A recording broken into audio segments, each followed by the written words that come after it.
पटन देवी नामी गे छौरी चलना घुमैबो। पटना के पटन देवी नामी गे छौरी चलना घुमैबो। जाके चौमिन चाट छोला के छौरी तोरा खियैबो। जाके चौमिन चाट छोला के छौरी तोरा खियैबो। कलकत्ता के काली मैया नामी गे छौरी चलना घुमैबो।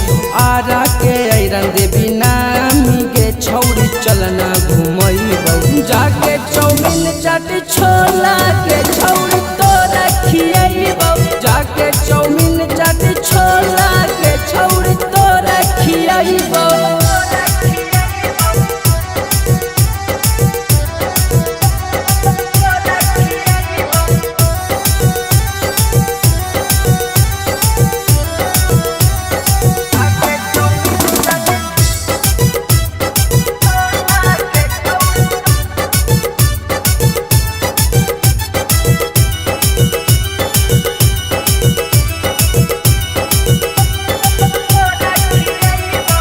जल्दी से पहले छौरी सूट सलवार गे। देखे घूमे जाहत पूरा बिहार गे। है गे सुनही जल्दी से पहले छौरी सूट सलवार गे।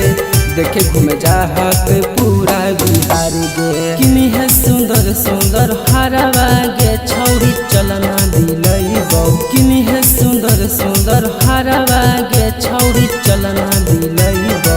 जाके चौमिन चाट छोला के छौरी तोरा खियैबो। जाके चौमिन चाट छोला के छौरी तोरा खियैबो।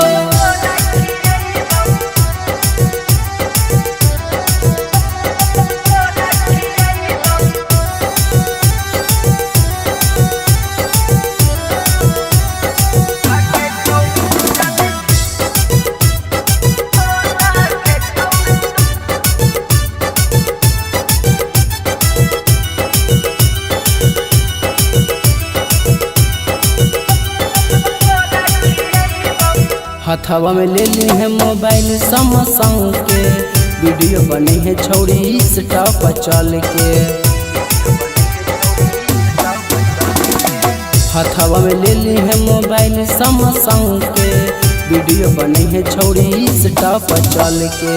लाबो हो गाड़ी हरियाणा मांगे छौरी चलना घुमैबो। पटना के पटन देवी नामी गे छौरी चलना घुमैबो। जाके चौमिन चाट छोला के छौरी तोरा खियैबो। जाके चौमिन चाट छोला के छौरी तोरा खियैबो। हे गे मान